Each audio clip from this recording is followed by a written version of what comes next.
The committee will now consider H.R. 459, the Federal Reserve Transparency Act of 2011. Without objection, H.R. 459 will be considered as read and open for amendment at any point. The text has already been distributed and is in folders at all your tables. The clerk will designate the bill.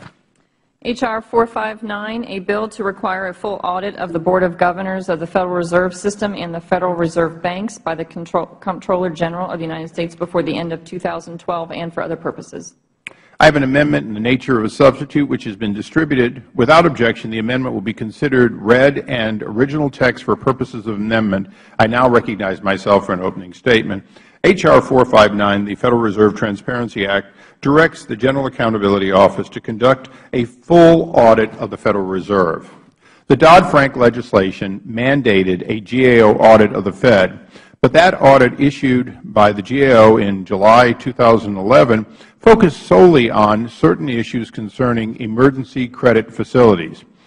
GAO remains restricted under current law from concluding a broader audit of the Federal Reserve that includes, for instance, a review of the Fed's monetary policy operations and its agreement with foreign governments and central banks.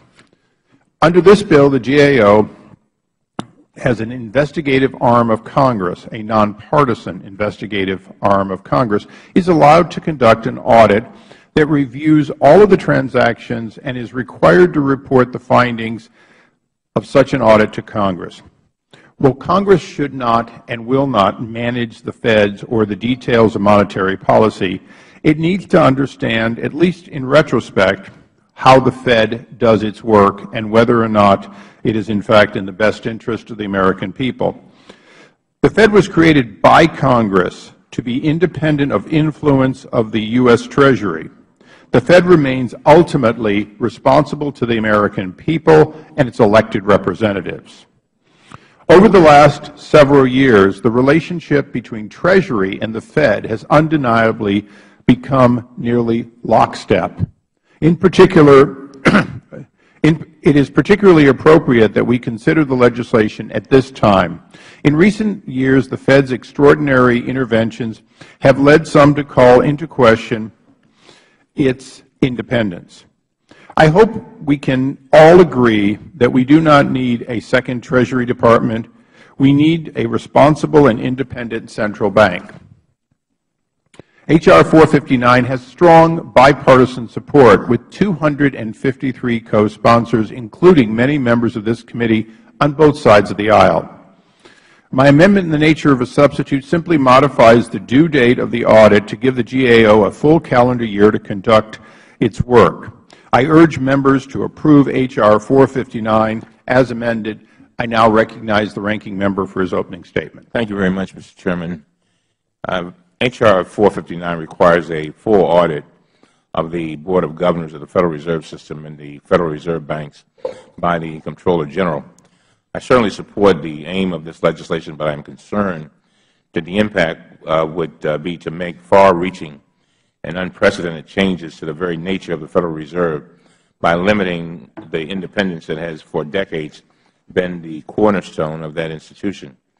Let me be clear. It is not necessary for Congress to pass this Act to conduct an audit of the Federal Reserve. The Federal Banking Agency Audit Act of 1978 opened the Federal Reserve System to audit, and regular audits have been conducted since that date. More recently, in response to the concerns of many members, myself included, regarding the extraordinary measures undertaken by the Fed during the financial crisis, the Dodd-Frank Wall Street Reform and Consumer Protection Act significantly expanded GAO's ability to audit Fed activities. First, Section 1109 of Dodd-Frank required GAO to audit the emergency financial assistance provided by the Federal Reserve during the financial crisis. In July 2011, GAO released the audit required by this section. More broadly, under Dodd-Frank, the Federal Reserve's open market transactions and discount window operations are subject to audit to assess their operational integrity, accounting, financial reporting, and internal controls. Further, the Federal Reserve's Board's Open Market Committee's meeting minutes are now released just weeks after the meetings occur, while full transcripts of the meetings are released after a 5-year delay. In recognition of the Fed's independence, the Federal Banking Agency Audit Act specifically prohibited the GAO from reviewing the following: transactions with foreign central banks or governments, deliberations, decisions, or actions on monetary matters, transactions made under the direction of the Federal Open Market Committee, and communications among or between members of the Board and officers and employees of the Federal Reserve System related to these issues. The Federal Reserve is an independent central bank, and that independence is critical to its ability to conduct monetary policy in pursuit of its dual mandate of promoting maximum employment and stable prices. While many believe that submitting the Federal Reserve's monetary policy deliberations to audit will expand transparency, the reality is that subjecting these deliberations to audit, including audits without any significant elapse of time from the point of decision, could influence how they are conducted and potentially even the policies that are chosen, thus degrading the true independence of the Federal Reserve. Additionally, if all restrictions on GAO's ability to audit the Federal Reserve's deliberative processes are removed, members of Congress could seek to influence the Federal Reserve's deliberations in specific directions by the types and subjects of audits they request. Members could seek to obtain from GAO documents related to the Federal Reserve's deliberations, including internal emails between Board members and between Board members and staff of the Federal Reserve. I do believe the Federal Reserve's operation should be subject to thorough review. However, I believe that actions that would impede the independence of the Federal Reserve to implement monetary policies responsive to our nation's current economic situation and supportive of its congressionally established mandates should be rejected. For these reasons, I will propose several amendments in order to address these concerns. And with that, Mr. Chairman, I yield back. I thank the gentleman. I'll hold the record open until the end of the day, so any member may submit a written statement. Mr. Chair. Just a moment. Do any member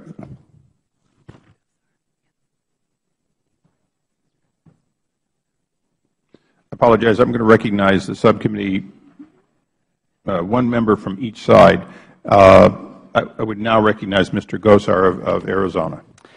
Thank you, Mr. Chairman. I speak to the committee today in support of Congressman Paul's bill, the Federal Reserve Transparency Act. In fact, I am a co-sponsor of the legislation. The Federal Reserve System of the United States is an extremely powerful entity. The Fed controls the dollar and sets associated interest rates. Profits earned on the interest by the Fed are paid into the U.S. Treasury. Though the Fed is a quasi-private entity, its chairman, vice chairman, and governors are appointed by the President and vetted by the Senate. Further, the decisions made and executed by the Fed's Board of Governors affect the monetary policy of the entire nation. Thus, the system must be subject to Federal oversight and audit. Currently, Congress is able to probe such areas within the Fed, but there is still far too much that is not known. Congress and the American people must be allowed to know the details of its operations and how decisions are made. I agree with Congressman Paul that the best government is an open government. As members of the House Oversight and Government Reform Committee, each of us is tasked with holding all government entities accountable for their actions and inactions. The American people deserve answers and transparency from their government. An open democracy such as ours does not condone secrecy, except in the most stringent cases of national security. Scores of my constituents in Arizona have called on me to investigate and audit the Fed and its practices. For these reasons, I have joined Congressman Paul as a co-sponsor of this bill, and I am now seeking to enact this legislation. Thank you, Mr. Chairman, and I yield back the balance of my time. Gentleman yields back. We now recognize the gentleman from Ohio, Mr. Kucinich, for opening statement. Thank you very much, Mr. Chairman. I speak in support of the amendment. The Federal Reserve must be subject to audit because it received a delegation of power from Congress, and Congress is constitutionally obligated to conduct oversight. Article 1, Section 8 of the Constitution of the United States said that Congress has the power to coin or create money. We delegated that power in 1913 to the Federal Reserve. But what's happened is the Federal Reserve has turned into a black box. We delegated the greatest power in this country, the money power. And it's a black box where the Federal Reserve can create money out of nothing with a convention called quantitative easing. And yet they can create money out of nothing, and their creation is backed by the full faith and credit of the United States. What's going on here? We have to understand that there's no reason why the Fed's monetary policy operations should be exempt from audit, and that the Fed audit that's authorized by the Dodd-Frank Wall Street Reform Act is insufficient because it's not a full or substantive audit. The GAO did report on the details of its emergency bank lending, and the Fed has published some other details, but the rest of the data we received came about as a result of lawsuits and not because of congressional action or GAO reports. The Fed was required under Dodd-Frank to disclose much of the data from its emergency credit lending facilities set up during the financial crisis. Most of the other data on its activities, such as open market operations and discount window lending, have only been published because of lawsuits, and Dodd-Frank requires this information to be disclosed going forward, but with a 2-year time lag, and with GAO restricted auditing only the procedural components of any programs. Now, this bill grants GAO and Congress access without special exemptions and ensures that all of the Fed's lending actions during a financial crisis or in the future will be subject to oversight. Now, I fought hard to have a partial audit included in the Dodd-Frank bill. The GAO report examined the emergency actions taken by the Fed from December 1, 2007 through July 21, 2010. And one of the things we learned from that report, which is quite remarkable even under the circumstances, is that the Fed management did not take steps to deal with the risk or the perception of conflicts of interest by immediately establishing a task force to develop guidance for Fed staff from the outset. The fact is they showed complete disregard for the potential financial losses which may have arisen from the Fed's programs to assist banks and other financial institutions. Losses would have impacted on the amount the Fed remits to the Treasury, affecting public budgets. And we should also remember that despite the audit power under Dodd-Frank, it took a Federal lawsuit by news organizations to get the Fed to reveal a fuller picture of its actions during the crisis. So this is what we found when the GAO was only able to check the oil. Imagine what we'd find if we let the mechanics do a full diagnostic. This kind of secrecy is a predictable consequence of the bigger conflict of interest of having a central bank and primary regulator which is essentially owned by private entities that is tasked with controlling and regulating. It's far too cozy an arrangement. And that's one of the reasons why, Mr. Chairman, I've introduced a bill, H.R. 2990, which puts the Fed back under Treasury. This money power cannot be trusted in the hands of a few banks who the Fed then helps to fund, creates the money out of nothing, gives it to banks, and what have the banks done?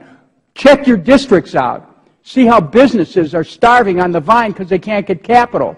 Well, the Fed has this deal going with private banks, and they do it without transparency. Now, an audit is not going to harm the Fed's independence. It's independent from the executive branch, but guess what? It is not independent from Congress. We're created by Article I. We're first among equals. We have not only the ability, but the responsibility to audit the Fed. And the Fed was created by Congress, and it's always been subject to congressional regulation, oversight, and amendment. And this whole idea about, well, we can't touch the Fed is baloney. We have to be able to have control over the Federal Reserve because it's controlling every aspect of our economy. So the ISA amendment is not going to interfere with the Fed's monetary policy actions. It merely grants Congress retrospective access to information used to determine and carry out monetary policy. So for that reason, I support the amendment.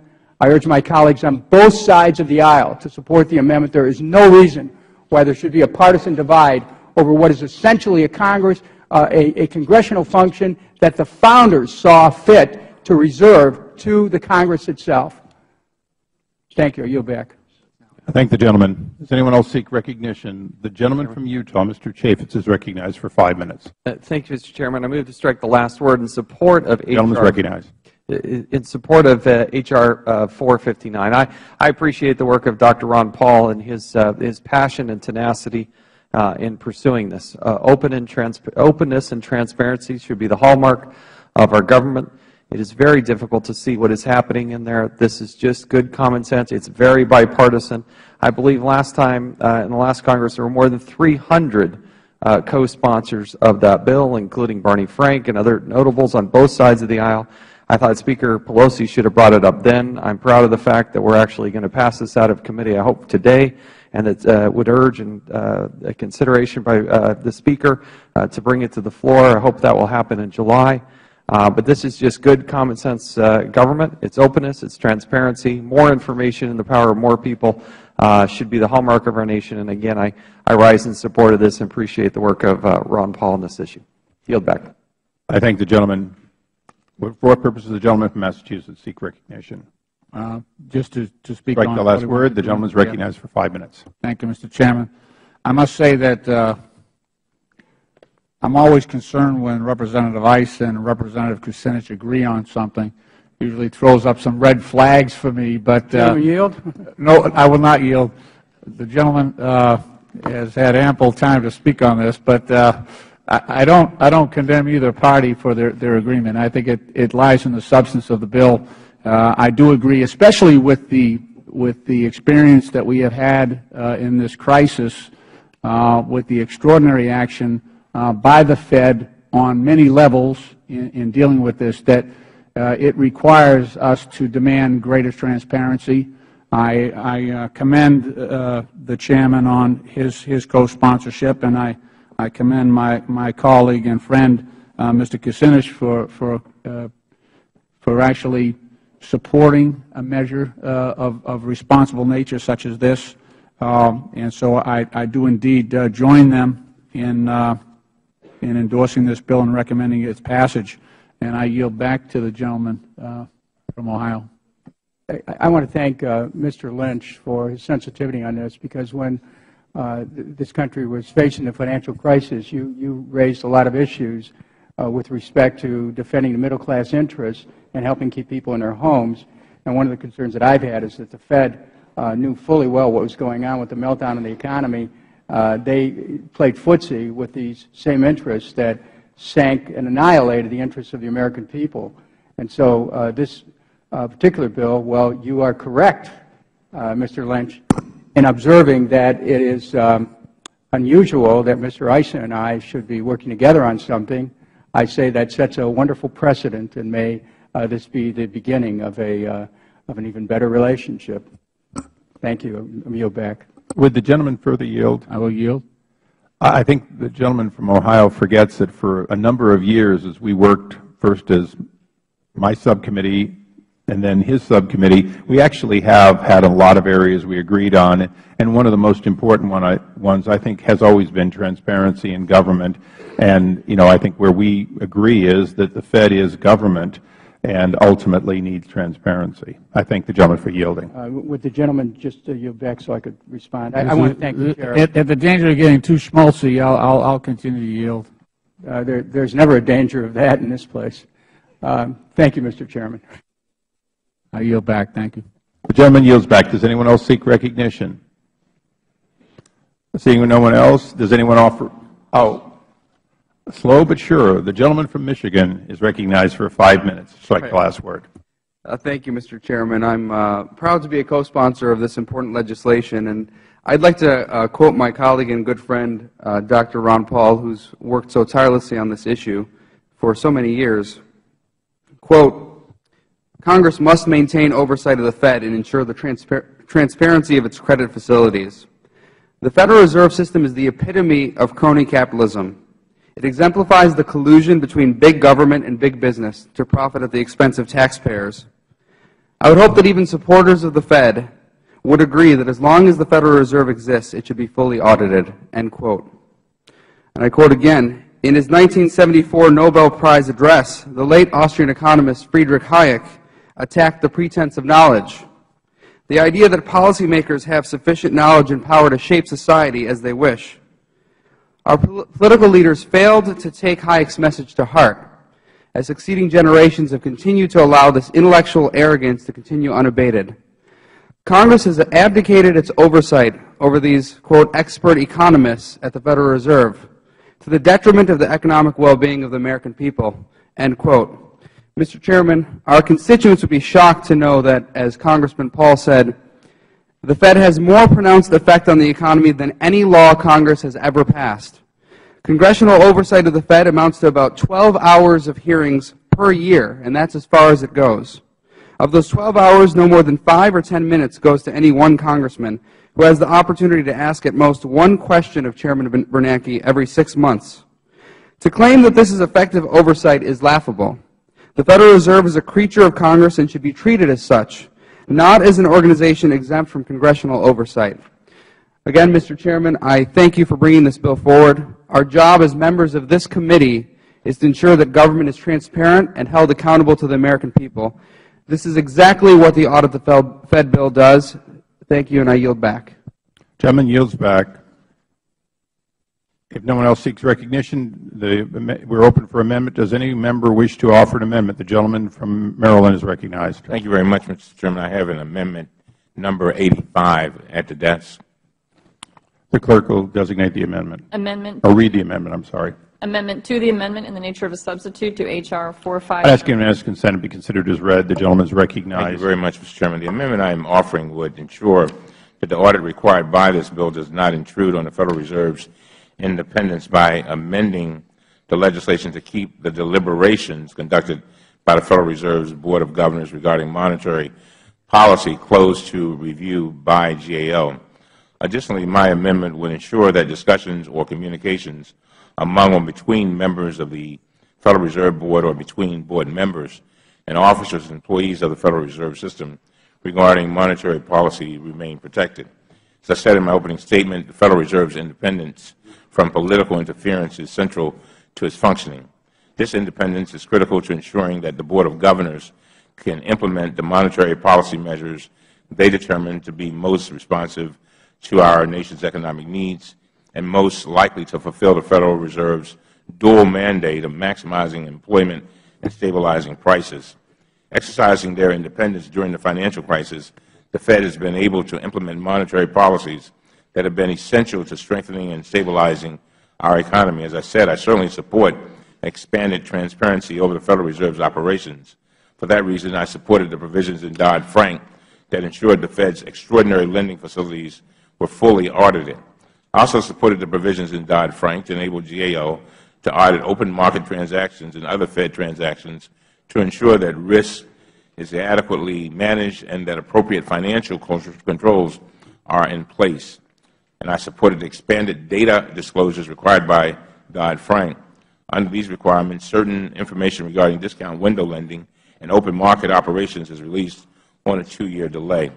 Dodd-Frank was carefully crafted to ensure that long overdue transparency was brought to the Fed's operations without impeding the Fed's ability to carry out the critical responsibility of independently setting our nation's monetary policy. Our committee has not held a single hearing on this bill. We should not rush into any measure that will in any way alter the independence without thoughtful reflection on the consequences of such a step on the Federal Reserve System and, more importantly, on our nation. I urge members to protect the independence of the nation's central bank by adopting the amendment. Mr. Chairman, with that, I yield back. Gentleman yields back. I recognize myself in opposition to the amendment. The amendment essentially guts this bill. It rolls back to Dodd-Frank, the limitations. And let's understand, as we speak today, a Federal Reserve that took 93 years to get to $900 billion on its balance sheet during this administration has risen to nearly $3 trillion. The official figures of $2.9 trillion actually pale in comparison to the unwinding risk. The Operation Twist is currently buying, in addition to quantitative easing, is currently buying long-term debt that could quickly change in value in return for short-term loaning. The fact is that when you wind that way, you have an even balance sheet. But when you unwind a 30-year note or a 20-year note, versus short-term money, you could find yourself evaporating hundreds of billions of dollars in a matter of weeks. Too big to fail was the subject and the buzzword for Dodd-Frank. At $3 trillion or more, clearly the Fed must be made too big to fail, and too big to fail requires a considerable amount of oversight. Today, the transparency of banks and their monetary policy, including, I might note, a $2 billion loss amid multiple billions of dollars in profit at J.P. Morgan, led to Senate oversight, the hauling in of their president, and endless questions and recriminations. If we hold a bank that is a fraction the size of the Federal Reserve to be hauled up overnight over a loss which pales in comparison to the one that the Fed could have in a matter of minutes in shifting sands, we in fact hold ourselves to no standard at all. Ultimately, the ranking member might be well-intended in this amendment, but he is asking us not to see what we have never seen, not to know what we don't know, and not to have the ability for the GAO, a nonpartisan organization, to evaluate, or at least in hindsight to know whether or not the risk-taking process stands the scrutiny of a stress test. So the words of Dodd-Frank, too big to fail, stress test, need to know, and transparency are just as applicable in this bill with the Fed as they were with smaller banks, much smaller banks, that were considered so critical as to, in fact, have a level of oversight after 100 years of banking history that is dramatically more than it was before. And I might mention again that the ranking member wanted us to see Jamie Dimon. He wanted us to get personally involved in a $2 billion trading loss. Why in the world, when we have $3 trillion at risk, would we want to not know what the ranking member's amendment would have us not know? And I yield to my friend from Cleveland. I'm time when it's appropriate. Okay. I'd yield. Mr. Chairman, I'm going to withdraw this amendment, and I'm hoping that we, too, will hear from Mr. Dimon over that $2 billion loss that you just spoke about, but I withdraw the amendment. The gentleman has withdrawn, but I believe there's another amendment. I'd continue yielding to you so that you could speak on my time. I want to thank my colleague from Maryland for his thoughtfulness.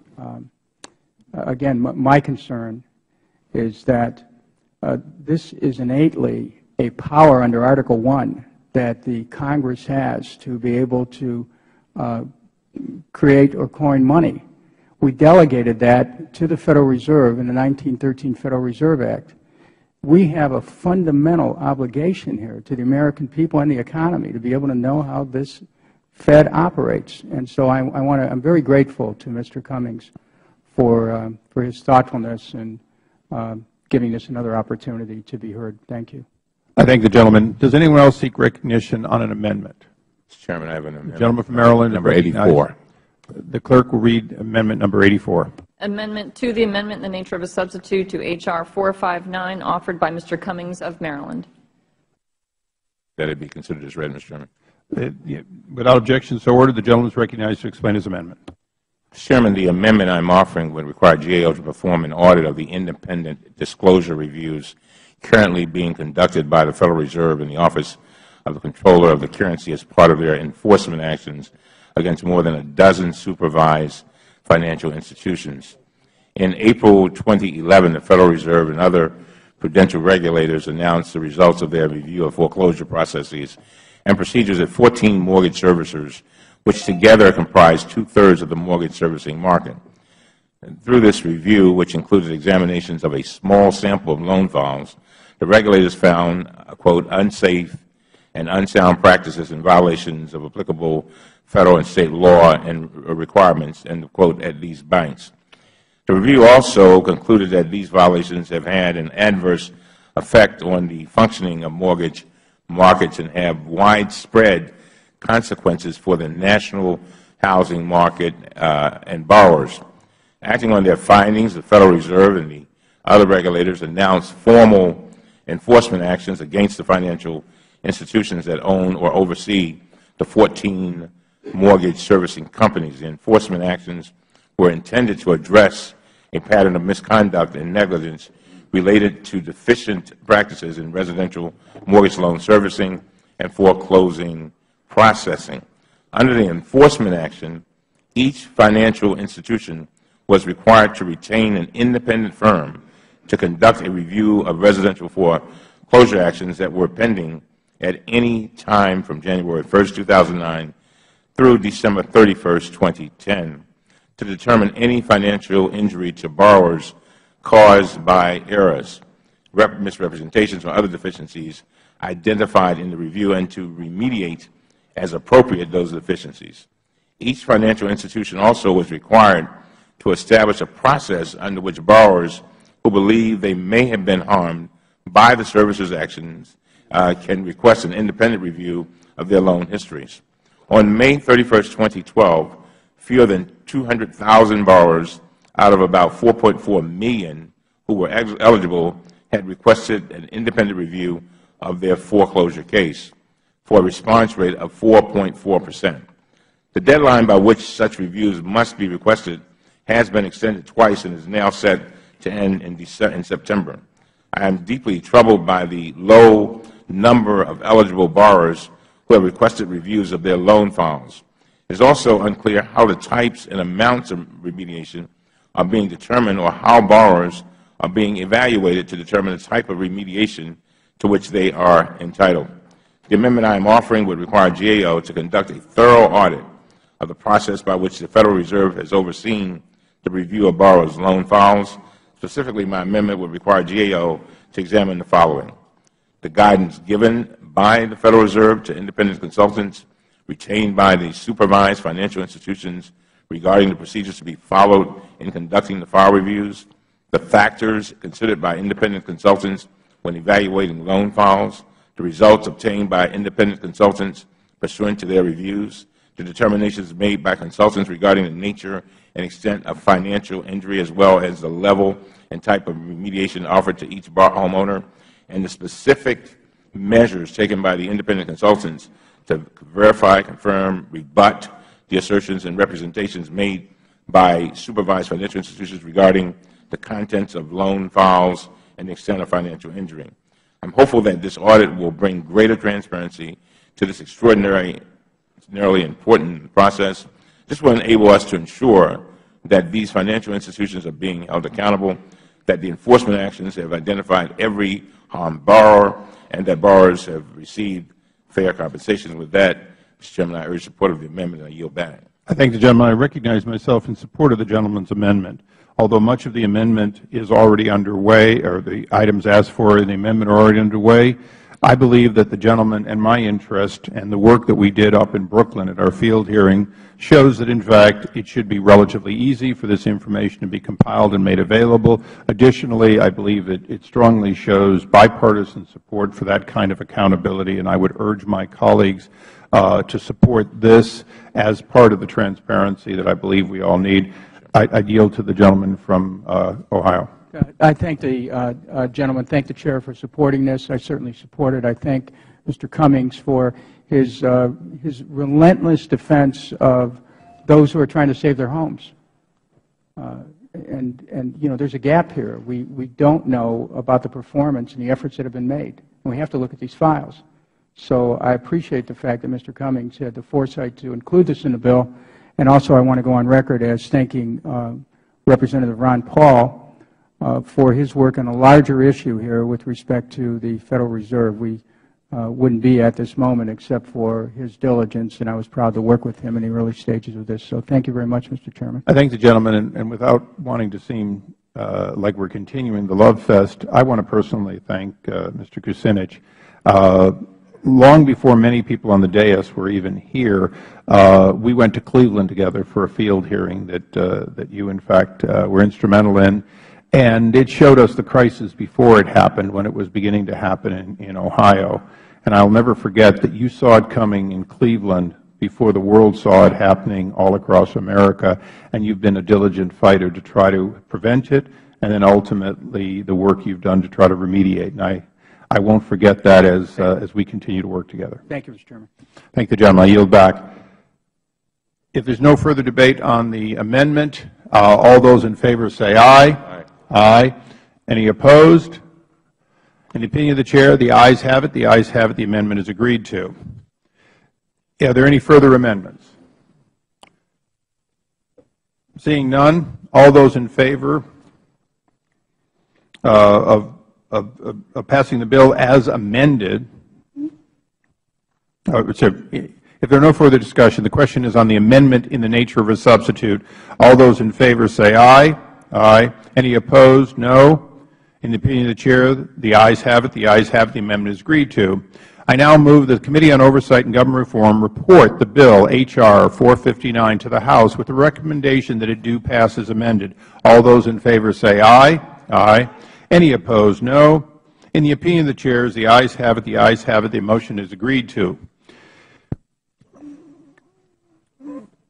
I ask unanimous consent that the staff be authorized to make necessary and conforming technical changes to the bill without objection, so ordered.